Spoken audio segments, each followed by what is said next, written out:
How long were you in South America for? 2 years. What did you do there? Have a lovely time. It's Lee here. I was just wondering if your property's available. That's nice. Real conversations with real estate brokers. King of Northern Ireland. Driving around Canada, walking up to garden centres and selling vegetables. Tax-free countries. Dubai. Sales jobs Dubai. Real estate. And you being Lee, the most confident guy ever, chatting in that WhatsApp group, I remember thinking, oh, this guy's a bit much.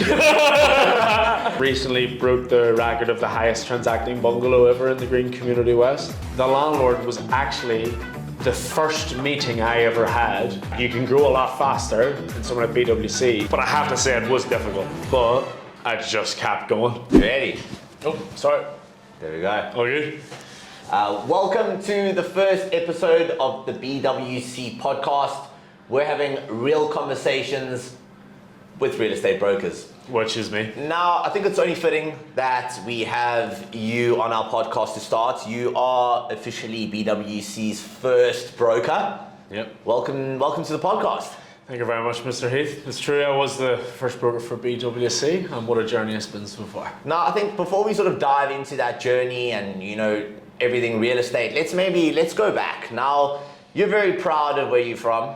Oh, very much so. Northern Ireland, yeah. Right? King of Northern Ireland, actually. Where did that all start? Where did Lee begin? Okay, so I grew up in a place called Portadown, just outside Portadown, a place called Laurelville, and yeah, been around Northern Ireland, of course. Laurelville was a great place. I had a football pitch, a cricket pitch, a church, a chapel. Yeah. And that was about it, really. That's about it, yeah. You've kind of said before, Portadown's not exactly where you sort of go on holiday. It's not what you would envision lush green Ireland to be, right? No. I would say when people go to Northern Ireland, that I wouldn't exactly call Portadown a tourist attraction, to be completely honest with you. It's good though. So that's where you grew up, you went to school there? Yeah, we went to school there, primary school, secondary school, and then on to primary school, secondary school, and then on to college. Now, how did you sort of like get out of there? Of course, you must have grown up, you thought, okay, there's probably more to life than Portadown, so you finished school, yeah. And how did that sort of journey go, seeing you out? Well, it was more, I think I might have, I had two choices, either Queens or Northumbria. And then at home, which Northumbria's in Belfast, and then I think I broke up with my ex actually. Yeah. And I was like, because Queens was my first choice, and then I broke up with my ex, like, let's go to Northumbria, which is in Newcastle upon Tyne, and basically if you went to Portadown College, I'd say about a large majority of people went to Newcastle upon Tyne, and it was known as a pretty good place to go out. So that was it. Yeah, that was essentially it. It was actually, it was the party place to go to. Now, what did you study? From undergrad, I've done interactive media design. What exactly did that entail? Because actually, obviously, I know you've obviously spoken to me about. You've got didn't you do your masters or something in crazy shit that's nowhere near aligned with being a broker? No, definitely not being aligned. So my undergrad was a thing called interactive media design, which is you make games and apps and websites and music and all that sort of thing. And then so I kind of partied a little bit too much, to be honest with you. I had two first years, two second years. Okay. To be honest with you, yeah. I enjoyed Newcastle a lot. So two first years, two second years, then got to my third year. And then it was my final project, which was like a third of the year. So I decided it's probably best to actually start working here. Yeah. So I put my head down. So something happened at home, and then I put my head down and literally spent 1 month in the library, about 12 hours a day. Yeah. And designed. So my final project was do you know Super Mario? Yeah. Platform games. Yeah, you run right to left, jump up and down. Yeah. So what you do in the game, so exact same concept. So it's a platform game, has 2 levels. So the character runs, jumps, but it's all designed by me. So designed the the level design, the main character, the animations, the soundtrack, coded the game. So it's like the character has like 28 different animation states running, and then, but only to control the game, you actually tense the muscles, actually used by tensing the muscles in your arms. So when you tense, it works through a thing called electromyography, so it plugs into a microcomputer. Yeah. And then when you play the game by tensing your muscles. So it's like a new way of children of approaching physiotherapy. That's what I done. And then actually absolutely smashed my ear from never actually being there. Yeah. But literally was sent in the library every day for like a full month, 12 hours a day. And then done that. And then handed everything, got a first, got one of the highest marks from a degree. And then a couple of weeks later, I was walking down the town of Newcastle and got a call from, which I knew afterwards was the manager of the Masters. I was like, Haley, do you want to? So he rang me. I was like, who the f is this? To be honest with you. Yeah. And he's like, oh Haley, I've seen a lot of your work. Do you fancy doing the Masters? And I was like, why not? It's free. Then done that. And you did it. Yeah, and here we are. But no, definitely not anything to do with real estate or even sales. So why didn't you progress naturally? You know, you got a master's, you're probably even overqualified. You know, I know you said that before you worked in an Italian restaurant for years, Gusto. right? If you're watching this, Gusto people, love yous. So would you say that's where your sort of salesy, customer servicey kind of vibe went into? Like, well, why didn't you go into that whole like? Well, honestly, you know what? So when I finished my masters, I done my degree. Done very well at it, done my masters, which was in multidisciplinary innovation. So you actually act as like consultants to companies in the UK, Europe, and worldwide, really. Then done that, and then done very well in that as well. And my mum and dad still, until I got to university, like, why are you not using this? You know, all this stuff. Like, but not in a pressurized way, just because they want me to be the best version of myself. But then I've always wanted to go traveling. Okay. So I finished my masters, was working in Gusto in Newcastle upon Tyne, and I worked there for about 3 years. Yeah. But when I say I would work like 70, 80 hour weeks there. Yeah. Like just graft.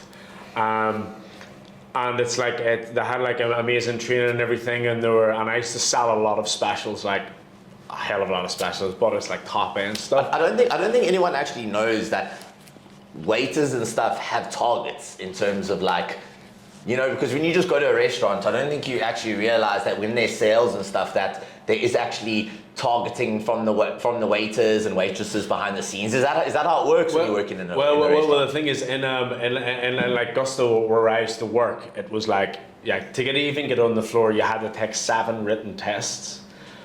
What bloody 7 written Italian 7 written tests. I think it was like what was it? Close to, I can't remember exactly, but close to 100 question or 50 question menu test. Then once you passed all them, then you'd have a practical exam with your GM, and then you'd run the section, and she would mark you out of 100. And if you got less than 90, then you only get on the floor, and you'd basically be sacked or you go back into retraining. So it wasn't like a normal restaurant, to be honest with you. Yeah, no, definitely not. But, no, not your local Italian. no, definitely not. But it's like it's around the UK, and then when I was working there, so Ray Morris, one of my best friends, if you're watching this, Ray, love you. He was the head chef, but he was also always pushing specials. So it used to be like lobster thermidor, T-bone steaks, lamb racks, and all. And he said to me one day that, mate, if you learn how to sell these, you will make more money. So then I studied them. I actually studied the dish, talked with him how to sell it.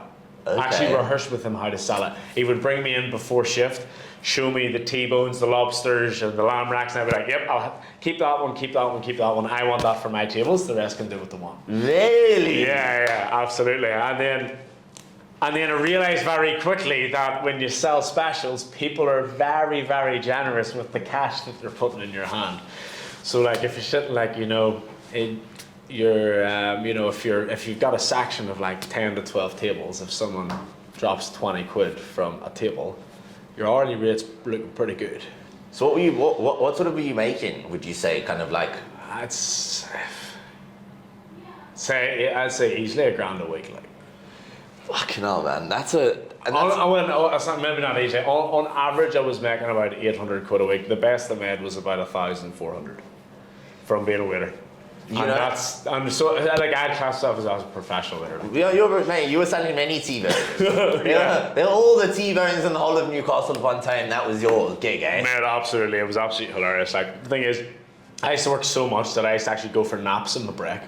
So I used to go for a nap, wake up, set my alarm, go up, and then fly away. And then, hungover as well, because when I was a bit younger, I'd go out a lot. So coming to work, good times though. No, that sounds a good time, but I'm sure you probably thought in that time, okay, well, you can only be a waiter for so long, or there's only so much progress and gratitude you can kind of get from sort of like being a waiter. What then marked your decision to leave, and where did you go? Well, so I was saving up money. Then Northern Ireland got the European Championships. Then went there and just stayed there for 3 weeks. Basically spent all my savings. Best time of my life, though.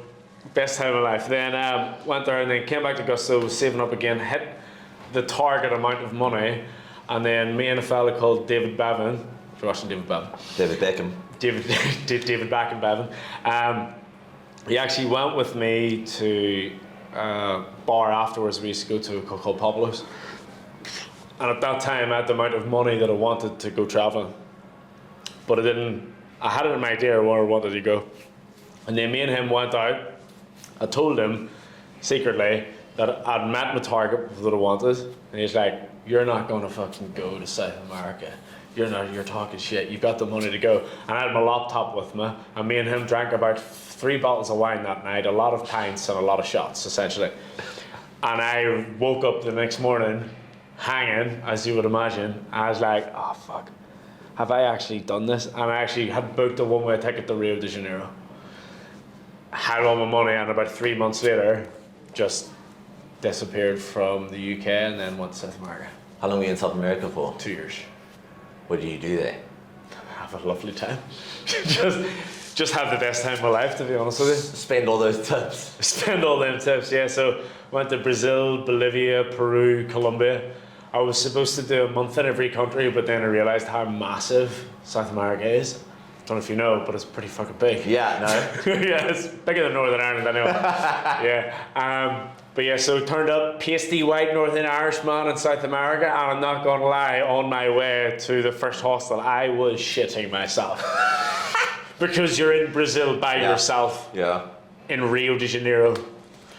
But no, when it comes to like the Gusto thing, it was like an amazing place to work. Always had. I made the best friends of my life there, but it was sort of a means to an end. And to be honest, Rio de Janeiro and going, traveling, that seems right up your sort of alley. Oh, it was, Jack. It was very much so. And did you have any plans sort of while you were out there? It was just one-way ticket. You had probably X amount in savings. Yeah. What was the plan? Well, the plan originally was to spend 5 days in Rio de Janeiro and then move on. But that 5 days turned into a month. And then from there, ended up speaking to guys like, oh, I'm going to Ilha Grande. I was like, sweet, I'll come with you. I went to Ilha Grande, then we were sitting there for a bit. They said, do you want to go to a party? I was like, absolutely. Went to Parachi, Sao Paulo. Honestly, I just moseyed my way through it. It was absolutely, it was the best trip ever. Sao Paulo, then went to Iguazu Falls, which was a 24-hour bus journey. Yeah. Seen Iguazu Falls, up to Benito, Corumba. Yeah, spent like 5-6 months in Brazil, and then moved on. Locally. Look, to be honest with you, I'm a lot tamer now than I was.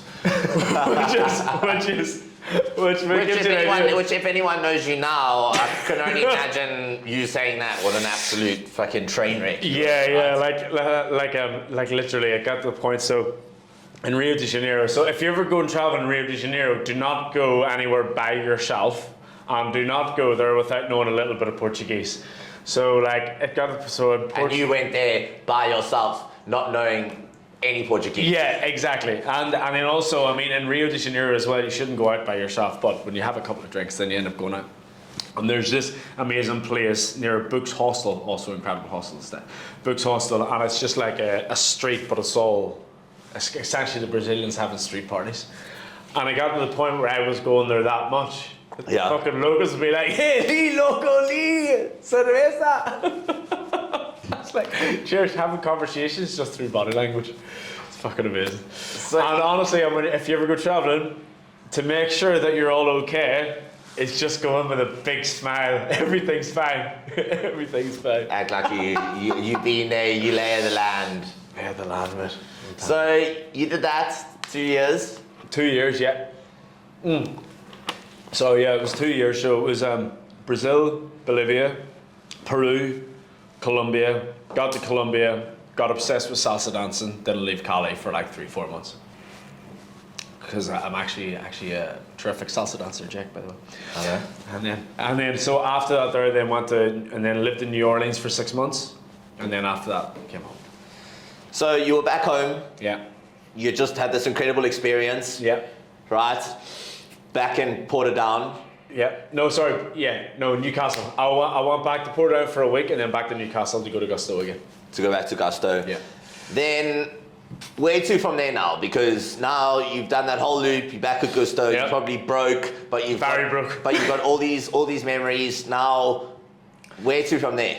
Well, an interesting story actually, Jack.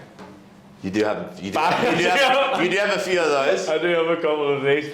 So the plan was to go back, work for 6 months, and then go back to Colombia. Because do like Medellin, Cartagena, then go back to New Orleans, do Mardi Gras, and then go to Central America. Yep. And do Nicaragua and all them sort of places.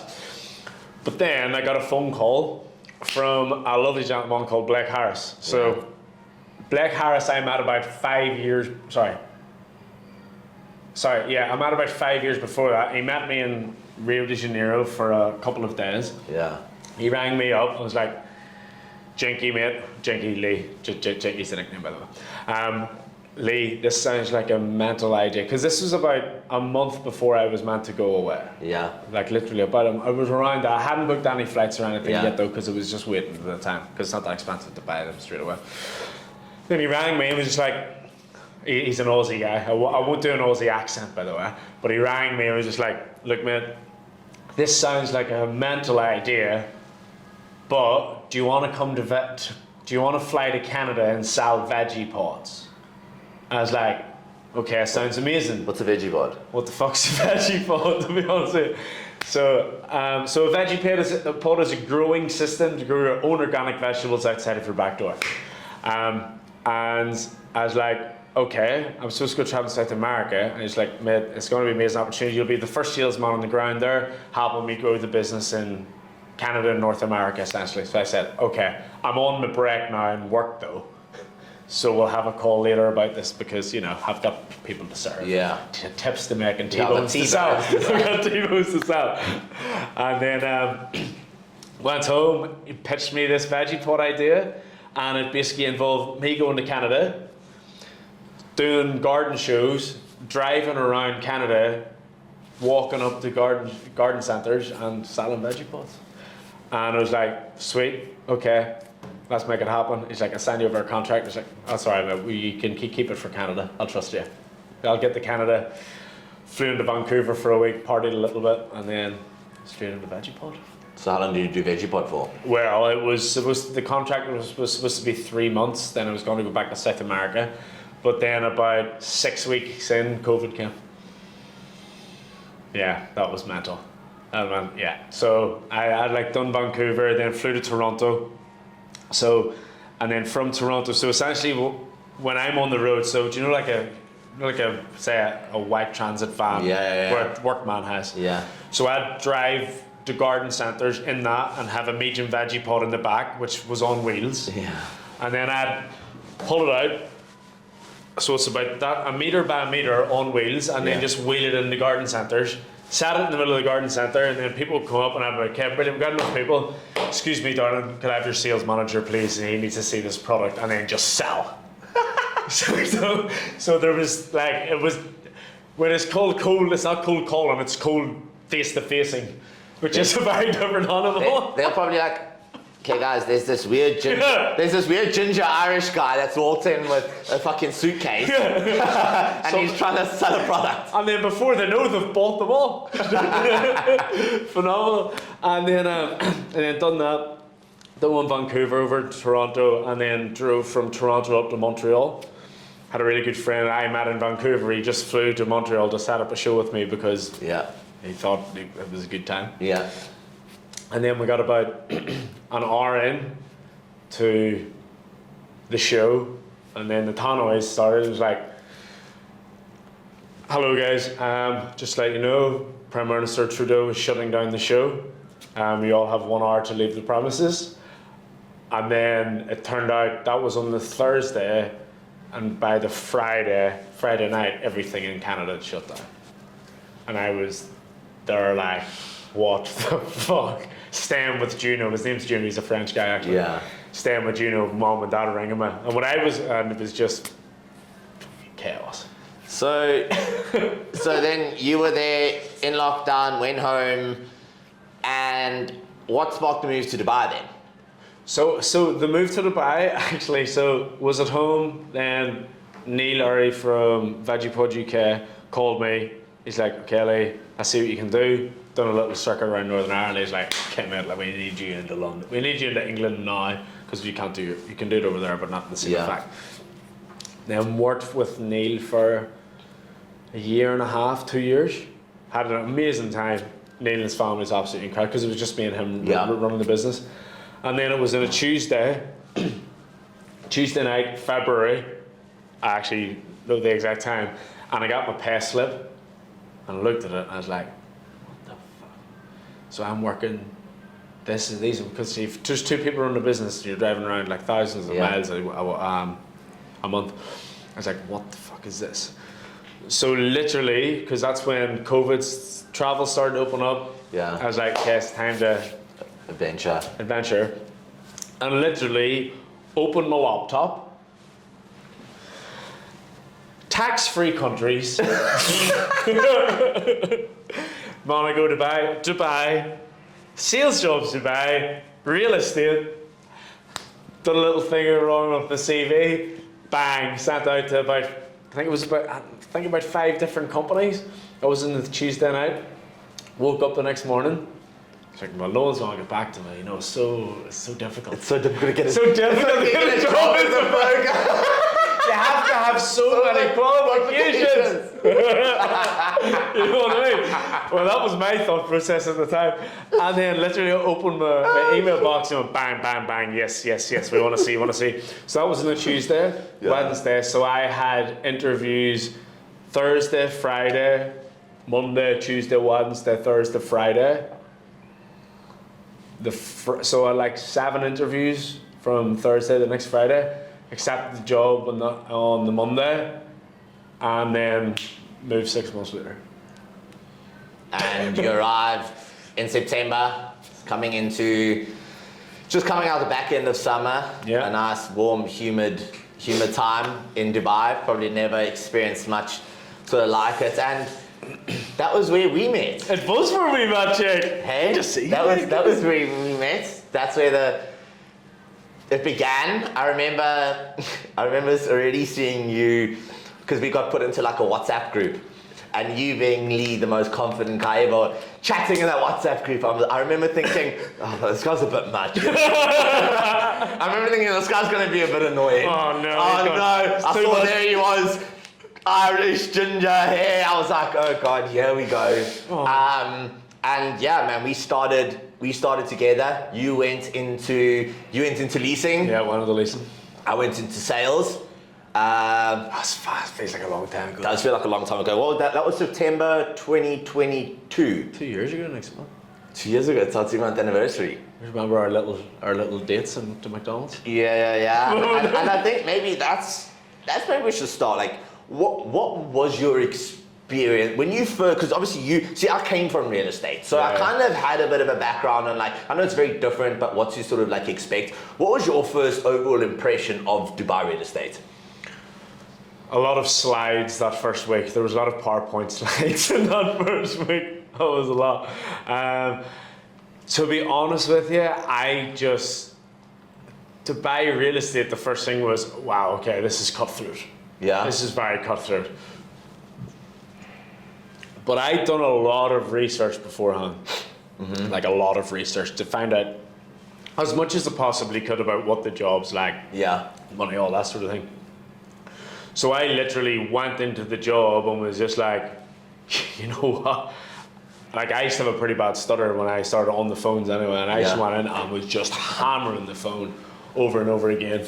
And literally I thought to myself, wow, there's a lot of ways people can say no on a consistent basis. And so some of the language is more fruity than others, to be honest with you.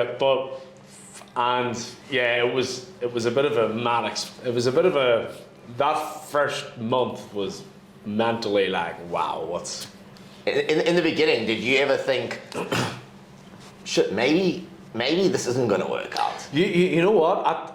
At the beginning, of course, for them first 4 weeks, honestly, it goes by the hour. One hour you think you're class, the next hour you think you don't know how to do the job. It's literally like that. That's the way it is. You could have a great, because I remember Jake Walton, who was my who was the fellow who sat beside me. He said I was hammering the phones for about 3 hours. Like, hello, it's Lee here. I was just wondering if your property's available. That's the way I used to start off on the phone, honestly. It was ridiculous. But he just said that I was just relentless, didn't care. Sometimes I'd be like, and he said, after our calls, yeah, great. After I sat back in my chair, he's like, did you get a property? He's like, no, man, I just had a conversation. Because I look so happy. But in the beginning, it's the small wins. You got to celebrate those small wins, and a small win, and it's a win nonetheless, is having a conversation, because starting by having those conversations, it gives you confidence to build onto your next call. Then it stops becoming such a chore, and you can somewhat kind of enjoy it, because at the end of the day, it's nice having good conversation with people, and there's nothing better than when you do have a good conversation with someone. It gives you that little mojo feeling. Oh man, it's lovely. And like, the thing is, I literally called the stutter out of me. Yeah. I genuinely called the stutter out of me. Like, because the thing is, when I've always been working in face-to-face environments, and like being a waiter is exceptional for this job. Yes. Exceptional, because you can read people, you just know how to interact with people on a human level. But the thing is, I'd never really been on the phone, so I was like, well, the only way that I'm going to really excel, it mightn't be in the next month, 6 months, a year, 2 years. The only way I'm going to really excel is by bringing that face-to-face interaction, but the skill on the phone together. And I just pummeled it. And also, the guy that I used to call people and say, like, hello, Rajesh, give me your number. I was like, and Jake used to be like, what the fuck, who's Rajesh? He's like, oh, just a guy from home, he told me to build familiarity. So I was like, hello, Rajesh, it's Lee. And he's like, what do you mean? But he gave me a lot of properties, Rajesh. Yeah. Well, I guess you know, in the beginning, you're trialing different methods. You're seeing what works. And what would you say is, if any new broker starting out, right? Yeah. What is one bit of advice that you would give them? One bit of advice I would give them is to work like your ass off. Also, if you're going in, I know you see loads of other people, WhatsApps and all that sort of stuff, but when you're getting in and you just start blasting the phones, it's going to put your percentages of success to a whole new level, rather than someone who's just WhatsApping. Like, when I started, I was working 8 to 8 for months. Remember when we used to do Yes. role play sessions? We were the first. We used to be the first ones in. Absolutely. The last ones to leave. We were doing role play sessions. Like, man, I just remember coming to you, and we were just like, I'd come to you, I was like, any good conversations? No, nothing. Okay, I'm back to my desk. Like, you know, just hours on end, relentless. Yeah. Felt like we were getting nowhere a lot of the time. A fast play way to nowhere. Yeah. But like you said, it was picking up those phones, not being scared. One thing we were quite good at, we didn't hide behind WhatsApp. No. Where a lot of brokers did. We didn't. I think a lot of brokers, they get very self-conscious about what they think that other people are listening to conversations. And there we were in quite a big room. We were surrounded by people, and it is in the beginning. You do get a little bit self-conscious because you're like, I sound like an absolute moron. When a landlord asks a question, you don't know it. Sometimes I would just exit the phone. I would just act like the phone cut off just because I couldn't answer the question. But at the end of the day, everyone's so focused, so busy on what they're doing.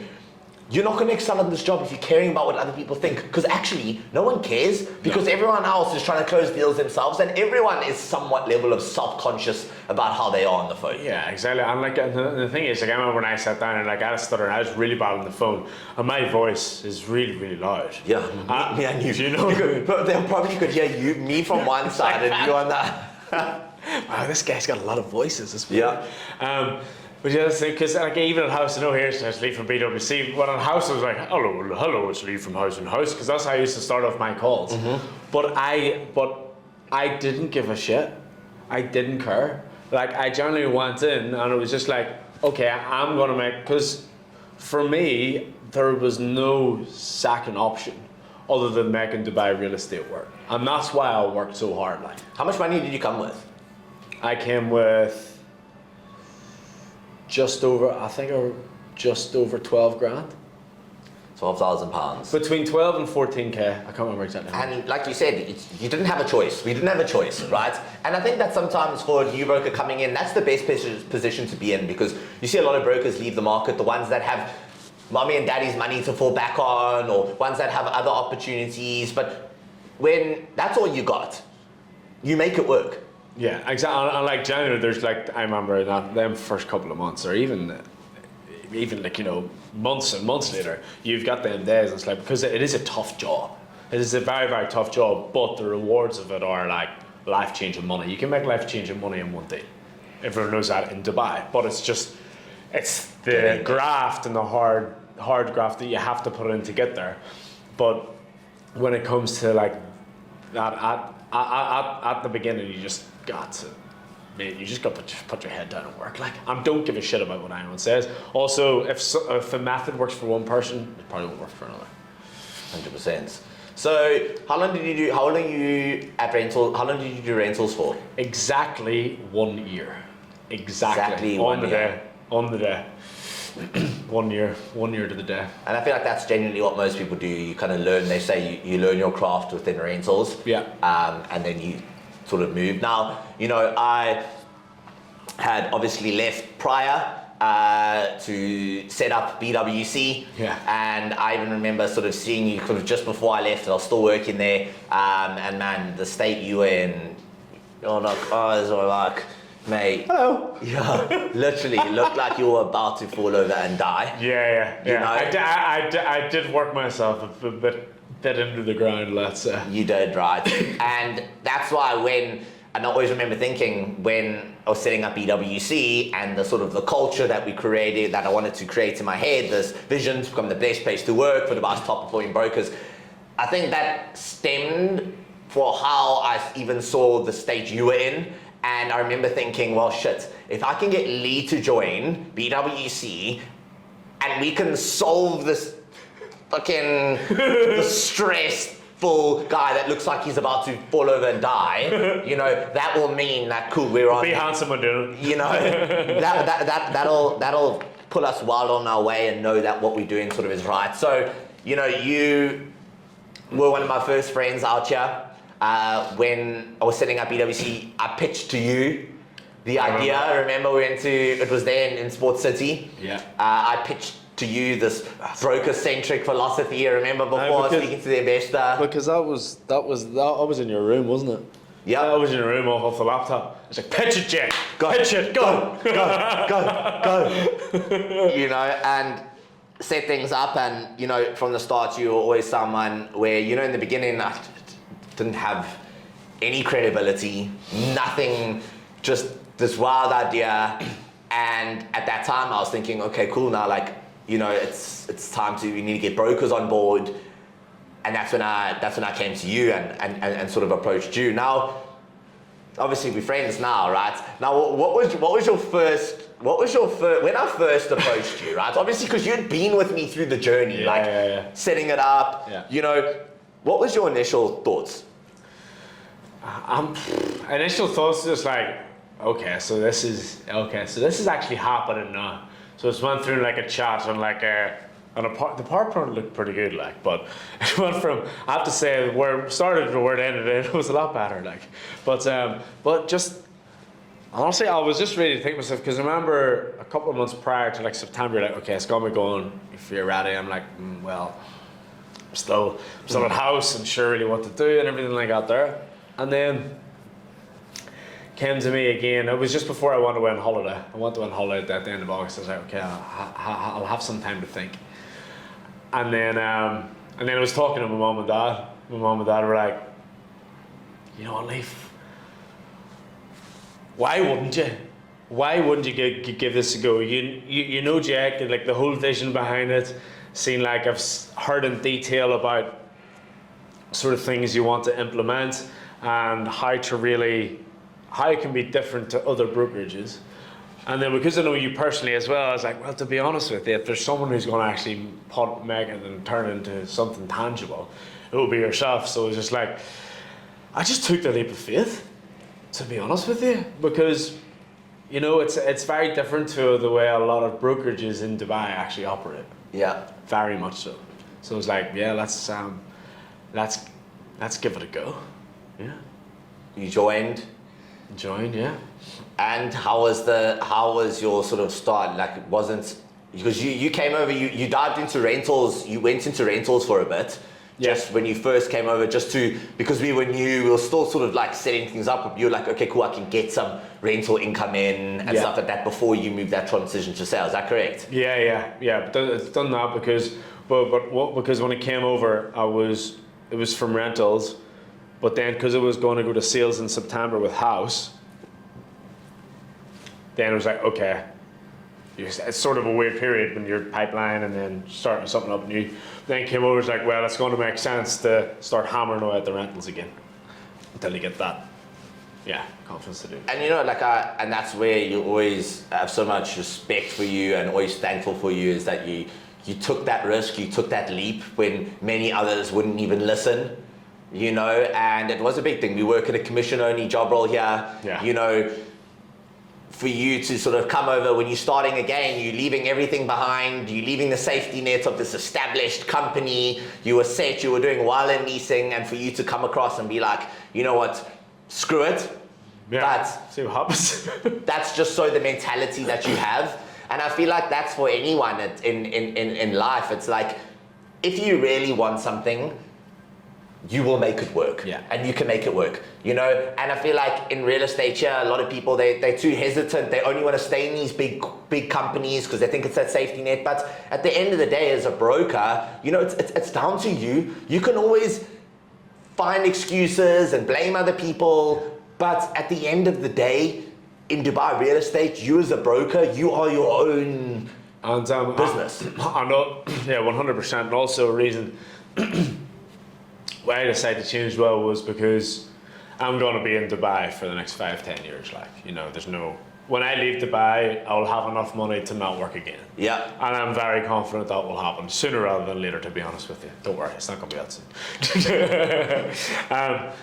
But the reason that I decided to join was the amount that you can learn and grow and really professionally advance at a smaller company is, in my opinion, a lot. Like, the timeline of growth shortens.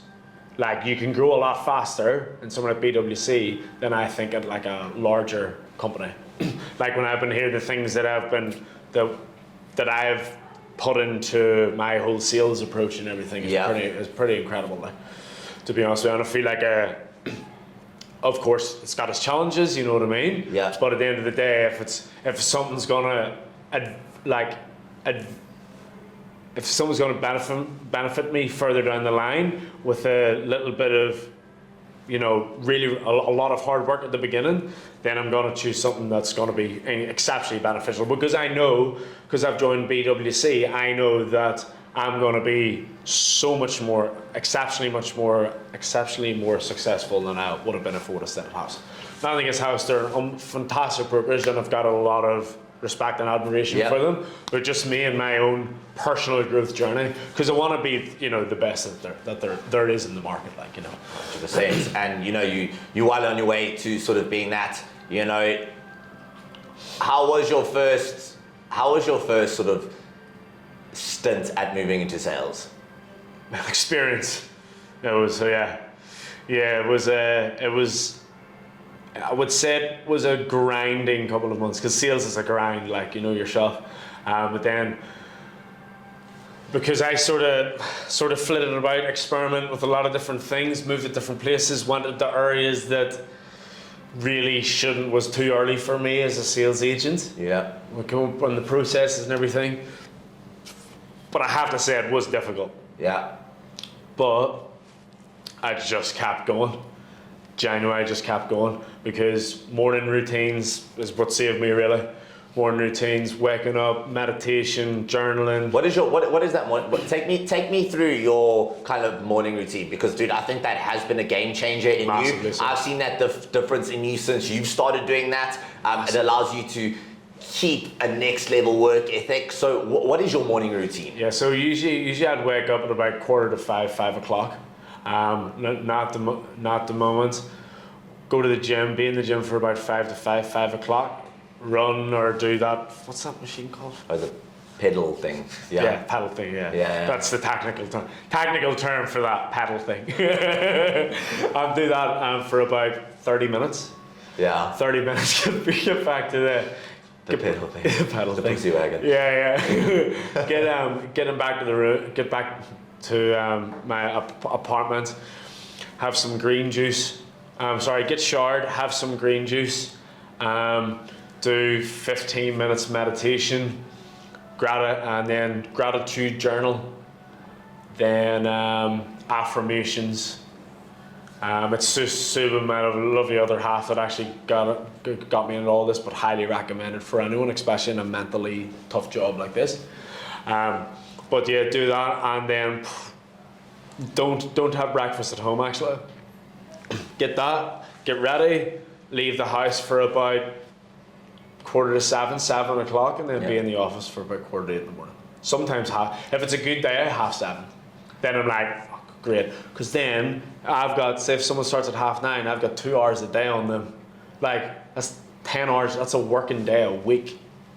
I've got 52 days in someone a year, and if they're going head to head to me, eventually I'm going to catch up with them and beat them. Exactly, and that's my mentality. And that's the thing, a big mistake. People come into this industry, and if you're leaving if you're only starting when it starts, the office technically starts, and you're leaving when everyone leaves, you're not going to be successful. No, and I feel and by real estate, because it's Dubai, everyone can have that bit of luck and all, but in longevity, I went through that very difficult patch for many months. Yeah. But I didn't stop. I didn't stop. Was working 70-hour weeks consistently, and then made that breakthrough, and then made 3 sales in a month, 2 secondary and 1 off plan, and that's just boom. And now it's just okay, them 6 months of hard work paid off. But if it wasn't for, but I don't think I would have been able to do that if it wasn't for that morning routine, and also planning your day out the night before on Outlook. So when you get into the office, you can just, know exactly how you're going to attack your day. Because there's so many things you can do in real estate. You get in, it's hard to sometimes even think of what you're meant to do, but you've got 50 things to do. 100%. Well, you know what they say, soldiers are made in the trenches, and mate, you were in the trenches. I've been in the trenches. I do hear that, I know the Olympics just came, but I hear you're a record holder. Oh, did you hear about that? Hey, I heard you're a record holder. Not in the Olympics, in the real estate. Tell me about that. There is a rumor going around, actually. There's a rumor going around. It's pretty factual now. Yeah, so I just recently broke the record of the highest transacting bungalow ever in the Green Community West.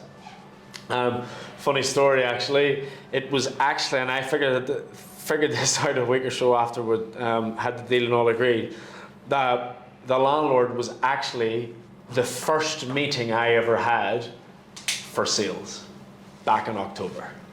October. And ever. Through nurturing that relationship, Now we're sitting August. Yeah. Almost a year later. Almost a year later. The first landlord I ever met, first sales presentation, where it was supposed to go exclusive with me, and then there's another agent and he was going to sign exclusive, but the agents talk a lot of nonsense really. But then he decided not to sell, and then doing all the stuff that I do, I'm not going to give away the tips on video, but and then I lost all my WhatsApp numbers and everything in about February time. Then he came back to me in April. I messaged him saying, George, I've just seen your listing online. What's happening here? Yeah. And then ended up selling it. 6.4 million, which is about a couple of 100K higher than any other transaction ever in the community, which was pretty phenomenal, because that's like many months of hard graft and the most gratifying thing you can ever imagine. Well, dude, you really are sort of like a true testament to the work ethic of a broker, of what a broker should be. You know, you've been through the tough times, you pushed through, but you did the basics well, you thought outside the box, you really put in that graft, and you know, it's so gratifying. As excited as you are for it to be happening for you, trust me, it's equally as satisfying, you know, for me. So, dude, it's been an absolute pleasure having you, and I can't wait to see sort of where we go. I've got a final question for you. Yes. Okay. Shoot. What is your favorite thing about working at BWC? Working at BWC, I don't know, there's so many of them, Jay. No, I would say, in all seriousness, I would definitely say that the work environment is pretty fantastic. Like, mostly because people are actually they're open to helping each other, because and this is just in Dubai real estate as a whole, really. It's just that people want to keep everything for themselves because they're working in competition with other people in their team. Whereas BWC is more about helping everyone grow together so we can all get better together, which with everyone's unique skills and what they see in the market, like with Breakfast Brain Boost and everything. People would pitch what they're doing, like say whatever's working for them. Also, we've got a lot of accessibility to tools that we need to succeed. Like Vicky, who's behind the camera, is an unbelievable videographer, and he does a lot of videos with me. But then a couple of months ago, we had like a world-class sales trainer in. That was just through BWC itself taking the initiative, because they wanted to give the brokers the best opportunity to be better as well. Also, the holidays is also nice as well, but that more comes down to, you know, when you feel like you deserve it, then you can go on holiday, which I'm about to do, by the way. Yeah, and of course seeing your lovely face every day. That's the best. That's the best. Well, bro, listen, thank you so much, and can't wait to have you back on this podcast in the future. Ooh. And we can see where you were from now to how many other records you can break. Oh, we're going to break a lot more. Let's go. Pleasure. Thank you, my boy. Thank you. Okay, so I have a couple of questions that need answering. Oh, Jesus. Okay. So, if you could instantly master any skill, what would it be? If you could instantly master any skill, what would it be? Golf. Golf. Because I've started playing golf, and it's fucking hard, and I want to be better than I am now. That's a short-term one, but yeah. Okay, all right. Okay, so, I like this one. If you had to choose one person to be your mentor, who would it be? Mentor? If you could choose one Ryan person. Serhant.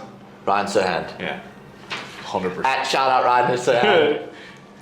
Talia McKinney, I know you, who works at Serhant Industries over in New York. We know you very well. Mr. Ryan Serhant, would love to hear from you. Okay. And this is quite a fitting one, actually. Okay. What's the biggest risk you've ever taken, and how did it turn out? Okay, the biggest risk I've ever taken. I would, besides going to South America, let's say professionally, South America was a big risk because to come back alive. Also, Dubai, of course, and I can't think of a better decision I've ever made in my entire life. Because we live in Dubai, it's the best place in the world. Best place in the world. Best city in the world. Without a doubt. 100%. 100%. No doubt.